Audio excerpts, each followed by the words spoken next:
everyone, today I'm going to be sharing with you my wash day routine. I normally don't do anything to my hair before washing it. Sometimes it'll be in braids before, so it will be detangled a little bit more than usual, but other than that, nada.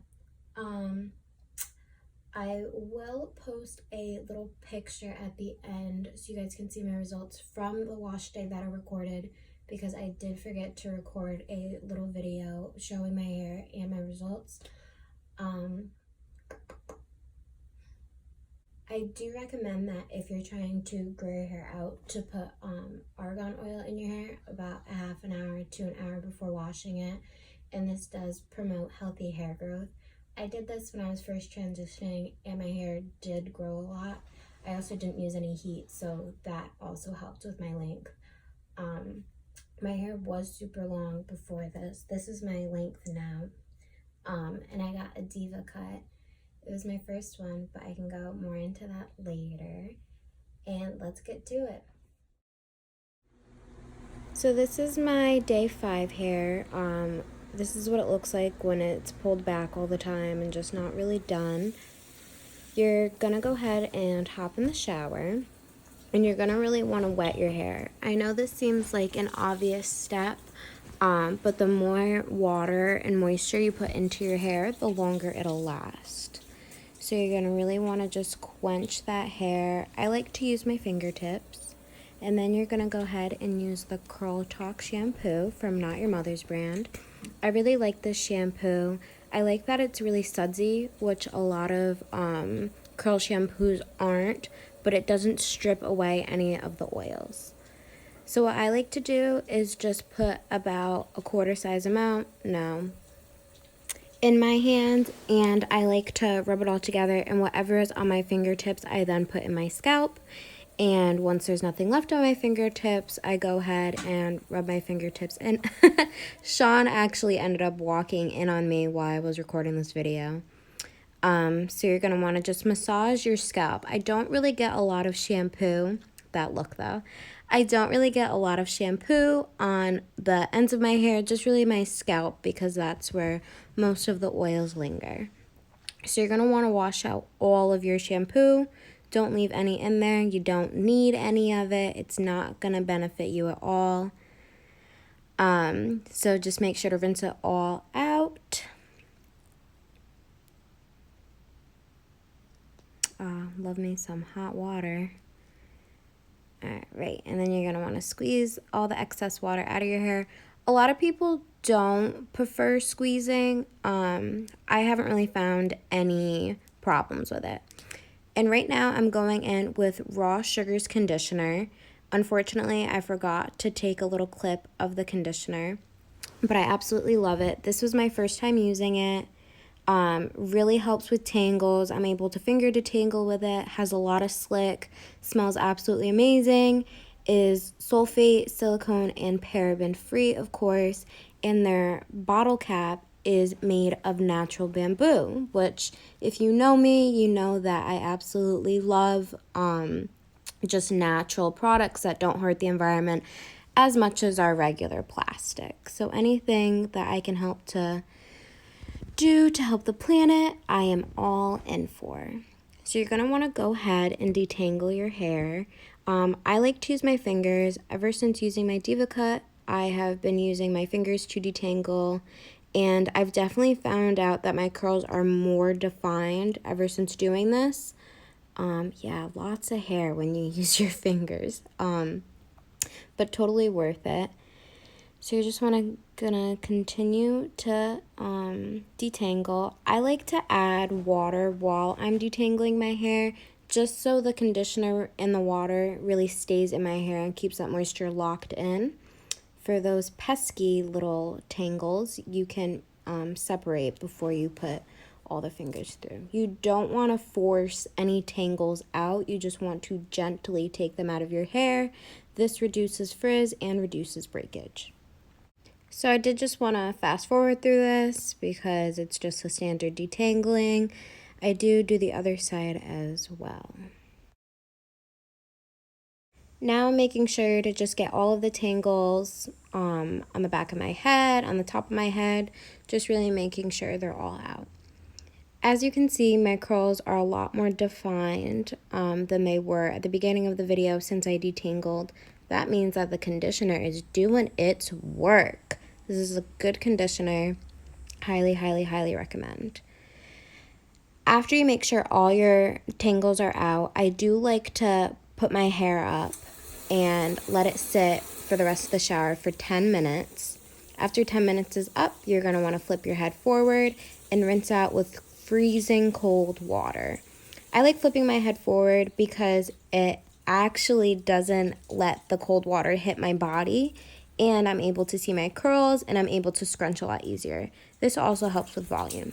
I got this little tip from Felicia, and I'm going to go in with my Not Your Mother's brand deep conditioner. I'm using the matcha green tea deep conditioner. I absolutely love all of their deep conditioners. They're all, I believe, silicone, sulfate, and paraben free. None of them have given me any problems. Ulta has them for $2, and I usually get about 2 uses out of them. You're going to want to saturate each strand with deep conditioner and really making sure to work in that deep conditioner. I like to finger through my hair while doing this just to make sure each strand is getting lots of moisture. After going in, I do like to scrunch. This is again for definition, but also for volume.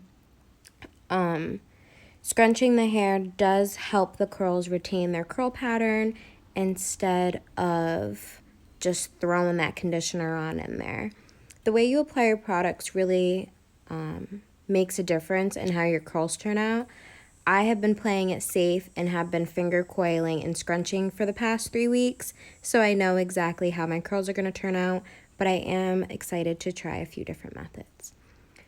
So you're going to want to make sure your hair is super, super saturated. Your hair will let you know when it's had enough product because the strands will become coated with deep conditioner and it won't take any more product.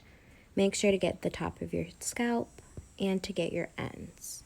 As you can see, my curls are starting to clump together, and this is a very, very good sign. That means that my curls have a lot of moisture and they're also going to be super defined. I'm just making sure to get the top of my scalp and to get those areas that I could have missed while my head was tilted forward. You're going to make sure that you put the deep conditioner on your soaking wet hair. You don't want to dry your hair at all or wring it out before. Wringing out can cause frizz and disrupt the natural curl pattern, which isn't good. After I make sure all the deep conditioner is in my hair, I do put a hair tie in my hair once just to keep it from falling down, and then I'm going to put my deep conditioner cap on. I got this deep conditioning cap from Thermal Hair Care, and they have tons of different patterns that you can choose from. So after deep conditioning, you're going to want to wash your deep conditioner out just like the way that you did before.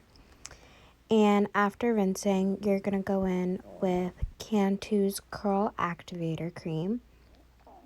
This cream is really affordable, it's Curly Girl approved, and it's made of pure shea butter. So when I do the deep conditioning, I rake it through my hair, but when I put the Cantu Curl Activator Cream in my hair, I do the praying hands method and then I scrunch. But when I do scrunch, I don't really have a firm hold on my hair. I just kind of move my hand upward, but don't really like grab it. This makes sure that your curls aren't pulled and so they can retain their shape. So you're just going to want to scrunch that through, making sure that every curl is moisturized and creamed up.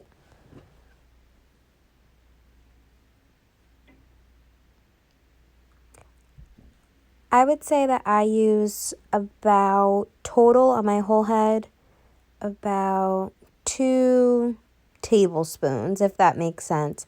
I use probably like 2/4 size the first time around, and then for the top of my scalp and the back of my head, I probably use about a dime size each. When applying my curl activator cream, just like you should with any other cream, if you struggle with keeping moisture in your hair, I put this on my soaking wet hair. so I don't dry it at all. I immediately leave the shower and put my cream in. So I'm just making sure to get my ends. And then after you're putting your cream in, after you're done putting your cream in, I use a dollar store car towel just because there's no snags in it and it doesn't pull on my curls, and I just scrunch all the extra water out of my hair. I dry my hair using the same scrunch method with, again, not squeezing anything out of my hair or really holding on to a chunk of my hair, just kind of plopping it around my head. Because you don't want to take too much moisture out of your hair, because then your hair will have no moisture to hold on to. Since I do have bangs, after scrunching out my hair, I like to separate my bangs while I'm diffusing my hair, just so I don't have to worry about my bangs either being dry or not dry enough, and like the way that they're styled, I can just style them separately. Having curly bangs it can be a little bit of a struggle, but I love them so much. So I'm going to go in with my Conair 3Q blow dryer on the cool setting. I like this blow dryer because they have a cool button that you don't have to hold the whole entire time while you're diffusing your hair. Instead, it's just a switch. So you can just switch that cool button on and it'll stay cool the whole entire time. They also have below that is a cool, warm, and high setting, so you can keep it on cool with the cool button. I got this blow dryer for about $30. I got it from Marshall's. This is the first time that I've ever diffused my hair, and I really liked the results that it gave me. I think the attachment used is a good attachment. I don't really have any complaints about it. It does the job well, and it's budget friendly. So since this was the first time diffusing my hair, I wasn't really sure how to go about it. So I just I scrunched up my hair in the diffuser and held it for about 2 seconds and took it off, and then did another section and repeated it with my whole head.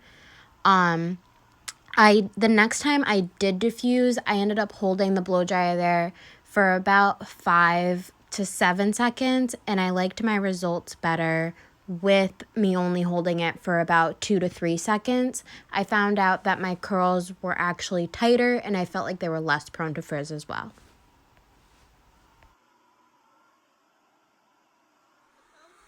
And this is just me showing you how I blow dry the front of my head and putting the blow dryer all the way up to my scalp. As you can see, my curls are soft, defined, and voluminous.